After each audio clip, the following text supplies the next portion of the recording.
I'm Tom Johnson, Thomas Johnson Antique Furniture Restoration in Gorham, Maine. Where am I?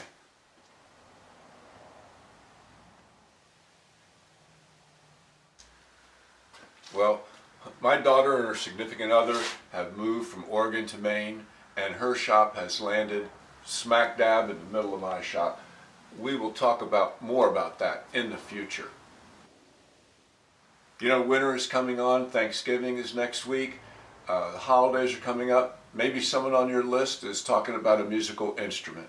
I don't play music myself, unless of course you count the musical saw.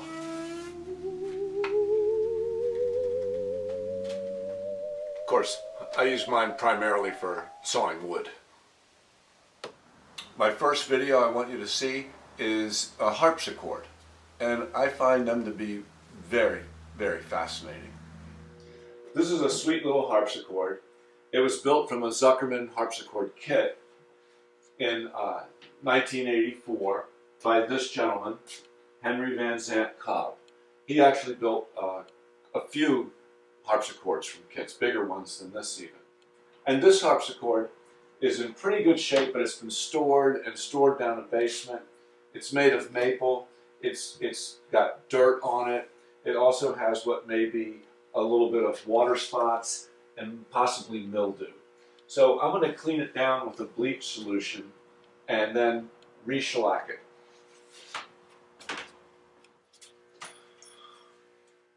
I'm going to try to save this clipping.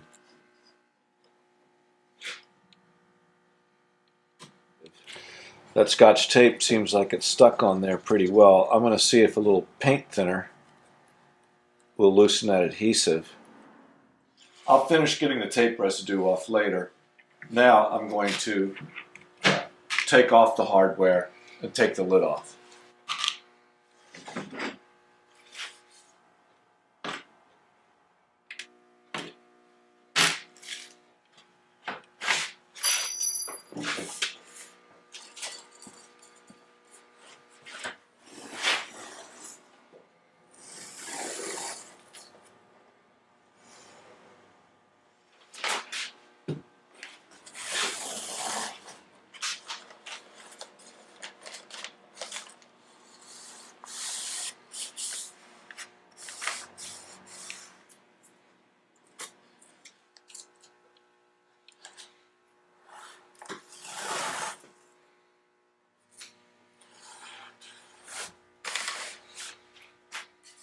Alright, now I'm going to wash this. I have a gallon of hot water to which I've added 1/8 of a cup of TSP and 8 ounces of bleach.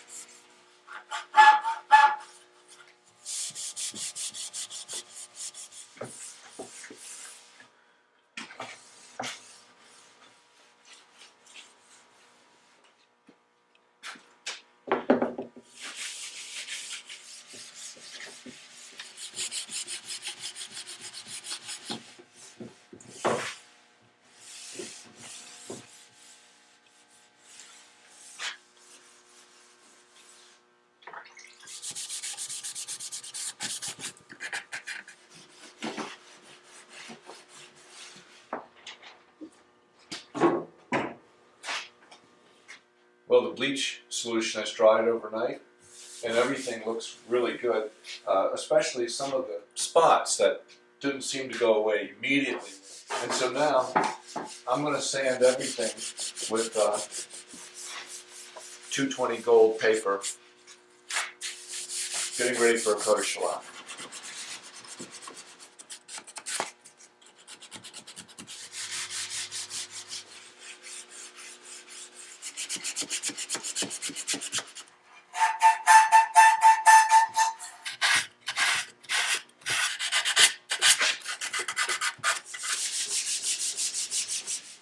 Okay, I'm all ready for the shellac.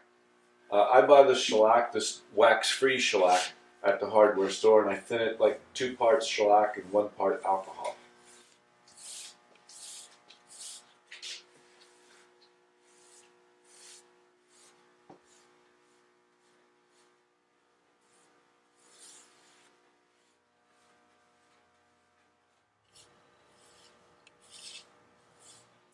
As I started to brush shellac on this, the outside of the fall board, I see all these little water spots here. I could see them yesterday. When I washed it with bleach, they didn't seem to disappear instantly. But this morning when I came back in, they seemed to be gone. And I sanded this, and I couldn't see them. But now I can see them. So I've sanded this fall board a lot better till those spots are gone. The sanding wasn't really going so well. The shellac was clogging up, but I decided, well, let me try a scraper. That seems to work a lot better. This is where the worst spots were in this area here. Okay, so all the shellac has dried overnight. It all looks pretty good. And so now I'm going to sand with 320 gold. I'm going to sand everything and then apply a second coat of shellac. Now remember that this fall board is double-sided. I'm doing both sides. And for the first coat, I did one side and flipped it over on a nail board. But that's only good for the first coat. This coat, the second coat, which will also be my final coat, I'm going to do, each side separately. I'll do this side, the inside, wait till it dries, then turn it over and do the outside. Also, this time before, for the first coat, I used a thinned out coat of shellac. For the second coat, I'm going to use it straight from the can. I'm hoping in this light that maybe you can see how imperfect my first coat is. It always looks so good going down, but when it dries, I can see my brush strokes and stuff. And then the second coat will always go down a lot better. So I do the flats with the sandpaper, and I'll just do all the turnings with the Scotch-Brite pad. Okay, so this side of the fall board, I put this coat on about 6 hours ago. I think I can flip it over now and sand this side. So now I can put final on this side.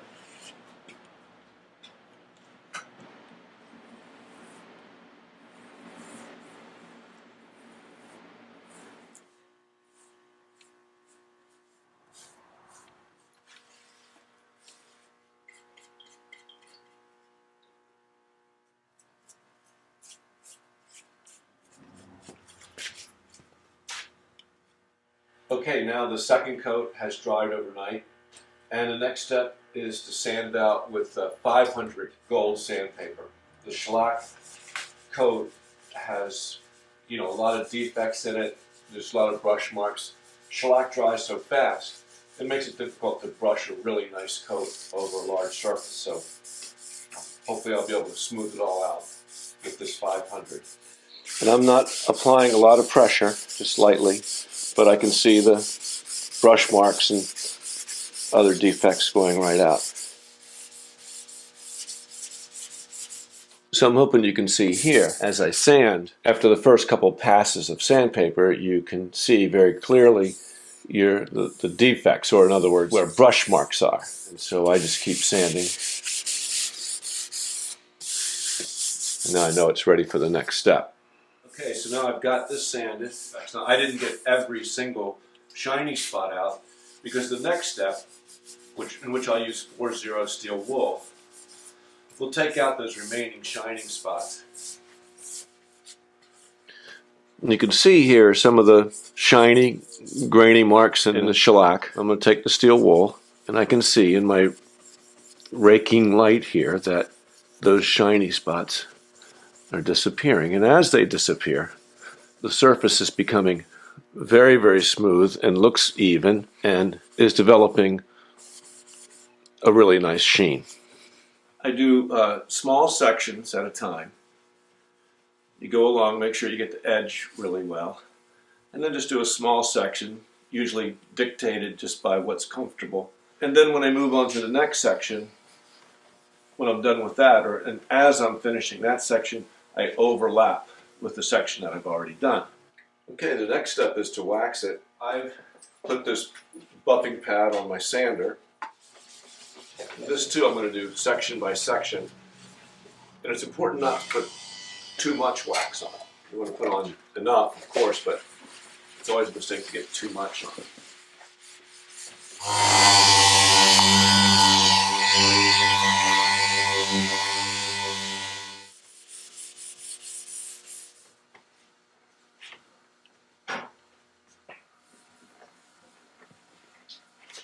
So the case of the harpsichord itself, I'm not going to sand. I'm going to go straight just to steel wool. These sides may or may not have similar defects as the top did, but you just don't see them, especially with this lighter wood, this maple.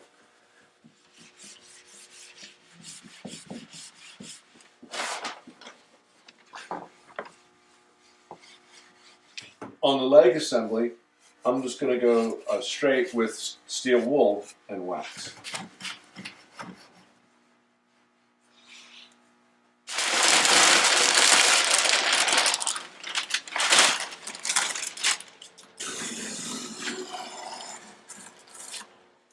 Okay, so I want to shine up the brass hinges a bit. I can't tell if they're lacquered or not, so I'll put a little metal cleaner on a section and just see what happens. Oh, this is excellent.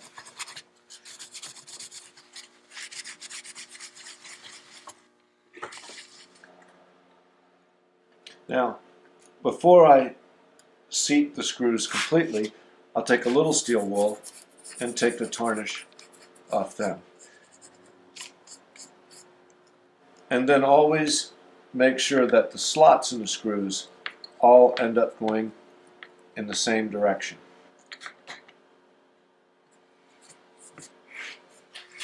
So here we go, this nice little harpsichord. If you remember, it had been stored and it was dirty and had mildew, and I cleaned it with a bleach solution, shellacked it and waxed it. I think it looks pretty good.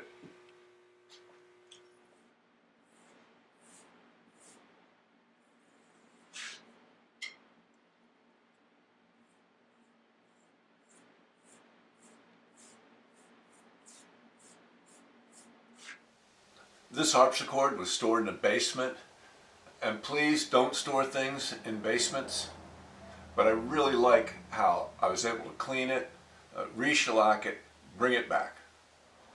And this next video is the repair of a concert harp. Really fascinating instruments, very complicated mechanisms, and of course here I didn't have to take it apart. I was repairing one end of it where it had fallen over. But I was very proud of this repair. It came out really well. And once again, how to repair something, repair the finish without refinishing the entire thing. This is a Lion and Healy pedal harp. It's not an antique, but it's in good shape, except it did take a fall and suffer some cosmetic damage, but bad cosmetic damage right here. I've got to fill this area in, smooth it out, and repaint this area black. Okay, so the first step would be to tape off the harp, but actually before I do that, I'm going to put some epoxy stick in this damaged area. It could be drying while I tape off the rest of it.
All right, so now I'll start sanding with 100 grit.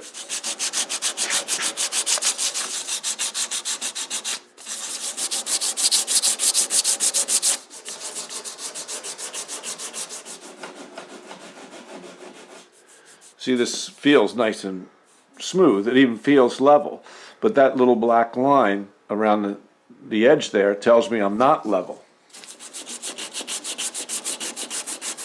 In fact, I'm not really level until it's not black but white wood like that.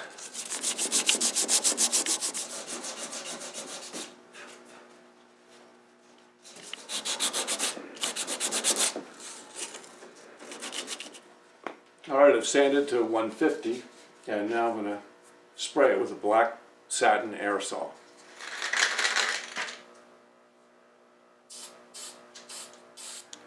So over the course of the next, say 4 hours, I'll spray 2 more coats on it. Then tomorrow I'll sand it again. Alright, as I said, I sprayed a few more coats on it. I've let it dry overnight. It's amazing because it looks really good. You know, my main concern was just, spraying this with an aerosol. How is it going to blend this in? And it is a satin aerosol. It looks great, but I can feel it, and it's not completely smooth. I need to sand it with some 500. I think I can get rid of this tape, sand this area, and spray it maybe just one more time. And I do have a few little faint sand throughs right there, which is a good thing because that means those were high spots.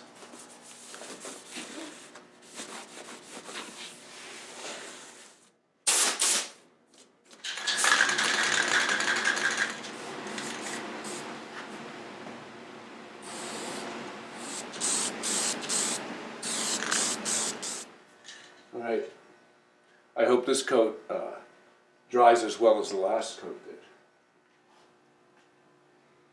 Okay, I've let this dry actually for a couple days now. The black aerosol worked really well. Visually, the sheen and everything is perfect. I can still feel a little bit of fuzziness around the edges, but I have some black medium grade compound here. So I'm going to remove all my tape and then compound this a little bit. See if I can finish it up.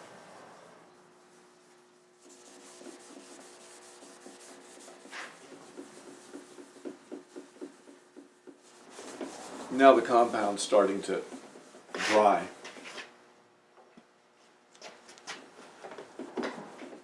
Now that I've compounded it, now I can see I've got 2 little drips right there. I got to sand them out.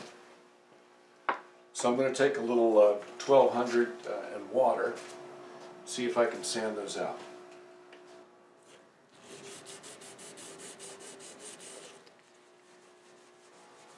They might be gone, but you never really know until you polish it again.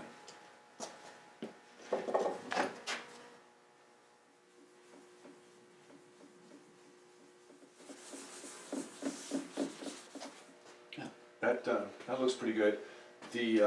We'll let it dry for a while, and while that's going on, I'll take the cover off, blow this off, and polish it with some furniture polish. All right. There you go, beautiful pedal harp. It had fallen over, the end of it was really badly damaged, but I lucked out. My can of aerosol satin lacquer really matched up with the sheen. It looks really good. I should say, it looks pretty good.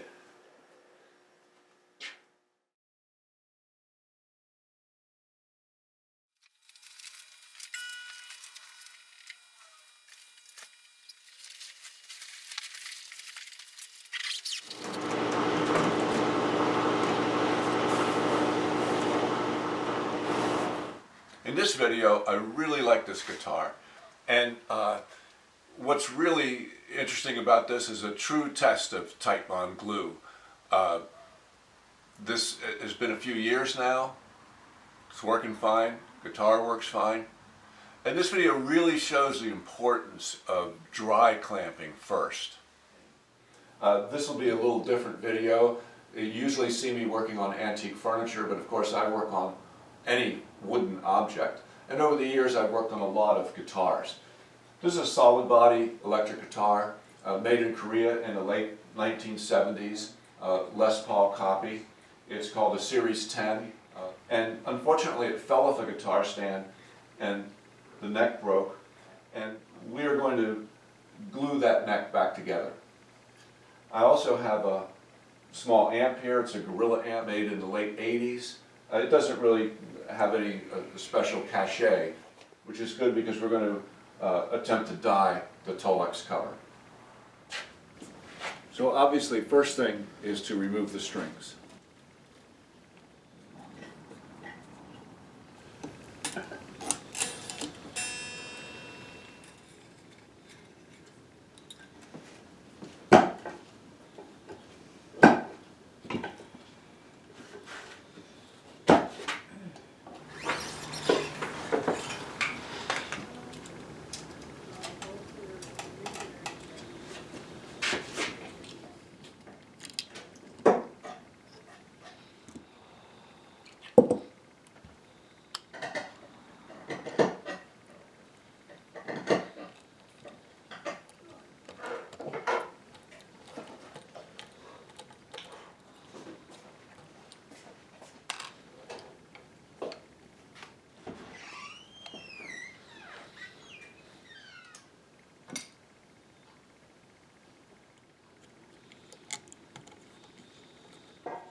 I noticed that this piece overlaps that. That's the kind of thing that happens in a catastrophic break like this.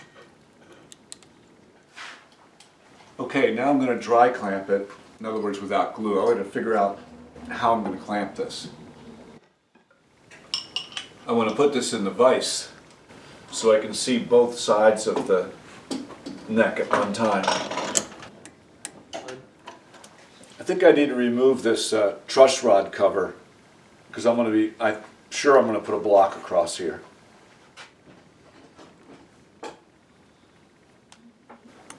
Okay, as I prepare for this glue up, you're probably wondering what kind of glue I'm going to use. I'm going to use aliphatic resin glue, which is yellow wood glue. And I believe in a situation like this, that's the best to use. I've got really perfect wood-to-wood contact here because this has never become separated. And I think that if you have really good contact, the water-soluble glue, it swells the fibers of the wood. They kind of interlock a little bit, they dry, and the wood fibers themselves are locked together. And I believe that that's the strongest glue joint you can have, assuming good contact. I've mentioned this many times in my videos, but I can't overemphasize the importance of doing a dry run.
I got a little part right here that I think I need to clamp this way. I don't know when I can get in there.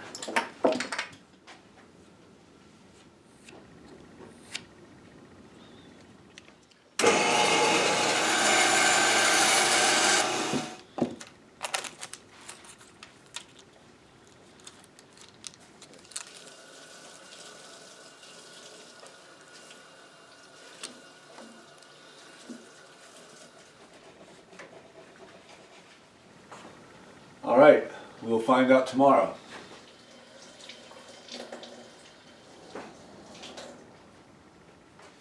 All right, great. We'll start on the amp. I'm going to remove everything, starting with the corner hardware, which the client wants painted black.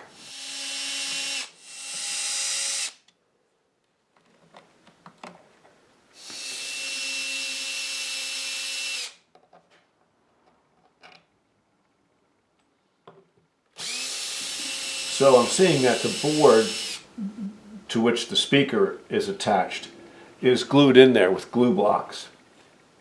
I'm prone to leave it. I got to decide what I'm going to do. But in the meantime, at least I can disconnect the amp, and the wires are already marked, and I can get the amp out of there.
Okay, now I'm going to spray it with this vinyl dye.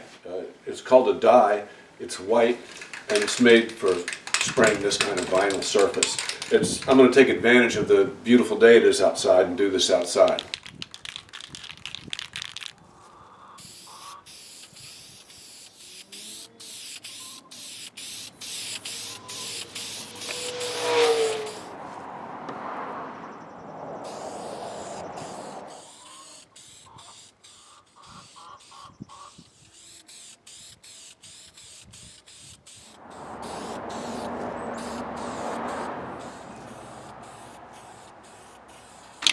You're supposed to spray 3 coats of this within 1 hour.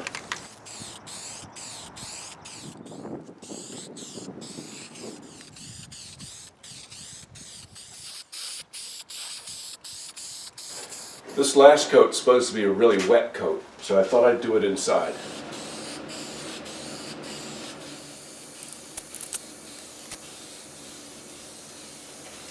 My can of this vinyl dye was running low, so I wasn't able to get as good a coat as I wanted on top. I'm going to angle it slightly so I can spray this better.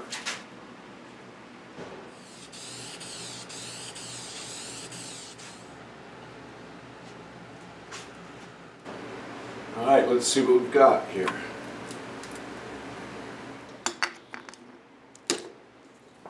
Okay. Looks really good. It's funny, I can feel this crack around here, but the alignment is perfect. Now I've got to clean all this glue off the face of this.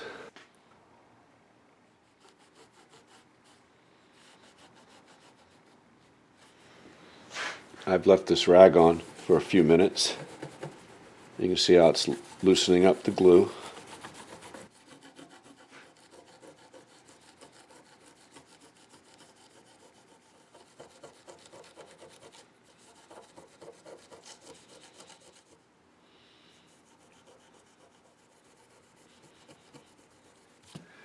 Now I want to see if I can get some of the glue out of where that chip was missing.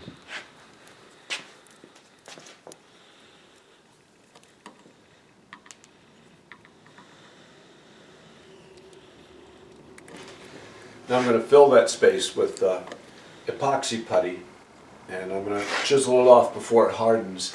You know, my goal here is to really minimize the amount of sanding I do in this area. I'd like to smooth it up a bit without cutting through the color. You can dip your putty knife in water and smooth it out some at this point. Now I've set the timer for 5 minutes. I want to come back and check this. If you're going to get the excess off, you really got to set a timer and check it. It usually takes about 7 minutes. I'm going to check it after 5.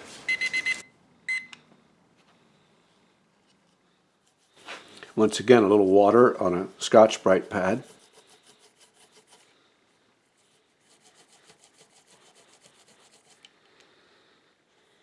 Now I'll let this putty dry, for about half hour, 45 minutes or so. Now that this is dried, I can see that it needs another coat. But actually I'm glad, because I also noticed this little defect here, which at first I thought was covered up by the corner brace, but it's not. So I've got to repair that. And there's a void here. There's nothing here. So I'm going to mix up some epoxy putty and then clamp this into position with the epoxy putty underneath of it, and that will work as an adhesive.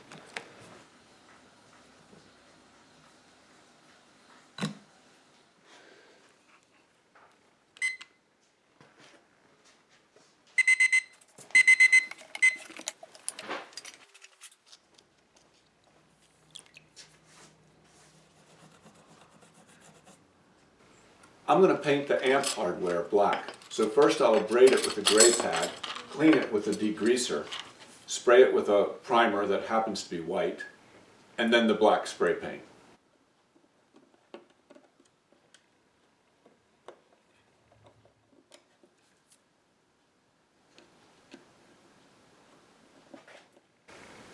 So what I'm doing here is I mixed up a degreaser, a crud cutter, and some water, and I'm going to sand all these metal pieces with 600.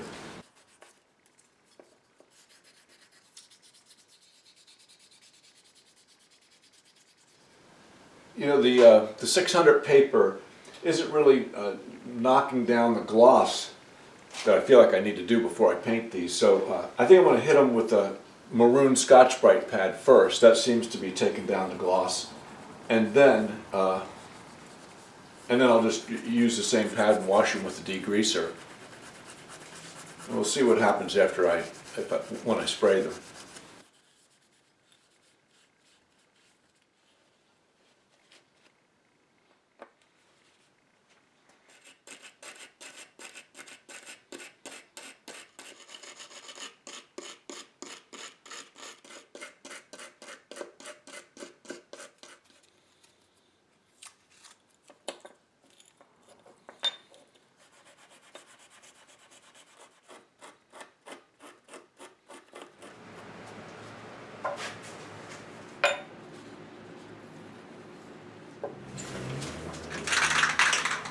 So first, I'm going to hit these with primer, and you'll notice that I turn these over because I want to get that little edge.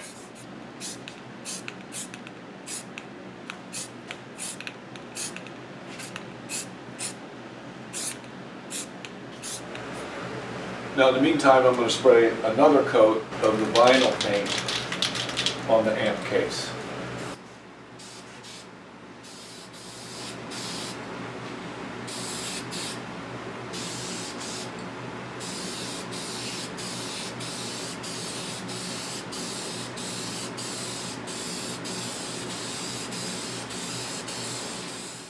Okay, back to the guitar itself.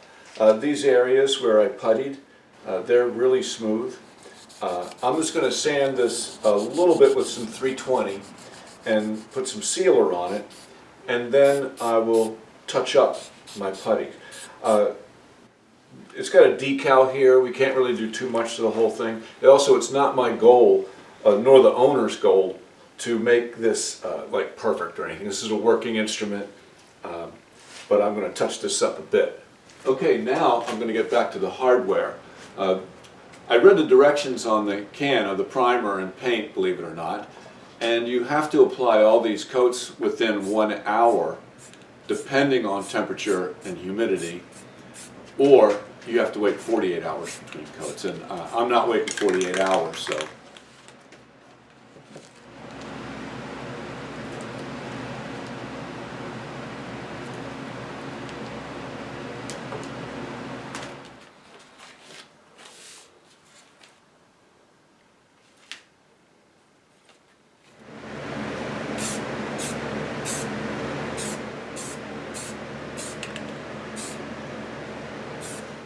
So I've let the sealer dry. Now I'm going to do some touch-ups. A lot of these smaller areas I can do with a fine tip marker. I have a larger area here. I'm going to mix a little powdered stain. It's made to mix in shellac. I'm going to mix it with alcohol first and then in some shellac.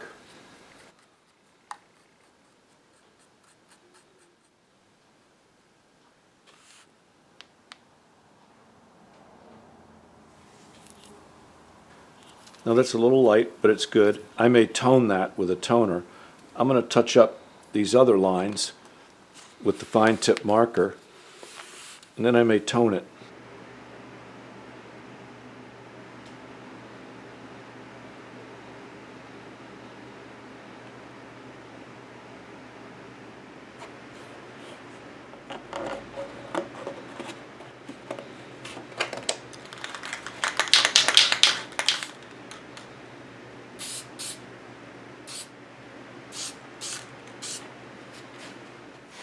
All right, that's not looking bad. I'm going to spray it again with the medium walnut toner, and after I spray it, I'm going to wipe away with a rag and a little alcohol where the original color is. I'm going to get rid of any toner that's on that area.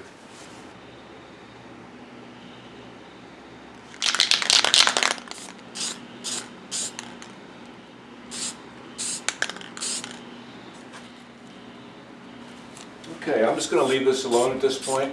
I don't want to push my luck. I'm going to spray it with a couple coats of gloss lacquer. All right, I've let this dry overnight. Now I'm going to sand the entire headstock just lightly with 320 and give it a coat of low luster lacquer. This doesn't have too much of a sheen on it.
That dried fine, the low luster lacquer. So now I'm going to go over the whole guitar with the oil and beeswax polish and then reinstall these tuning pegs.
one of the collars is missing, and there's a replacement available, but the owner didn't get it to me yet. We'll put it on later.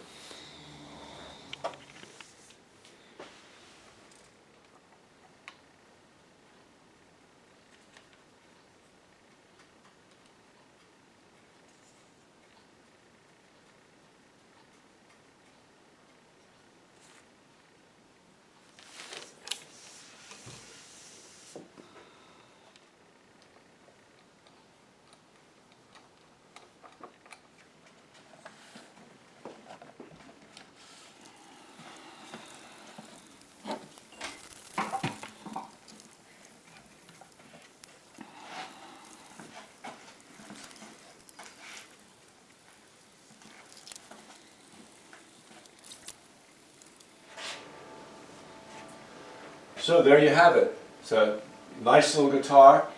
Of course, as you know, the neck was completely snapped. And as you heard me say many times in my videos, and especially in my video, what glue do I use? I've always said that the wood glue is the strongest glue. If you have good wood-to-wood contact, which we had here. In fact, in the back here, I didn't even need to touch this up. So far it's withheld the pressure of the strings. It's nice, the amp looks good. I don't play the guitar myself, but I think it sounds pretty good.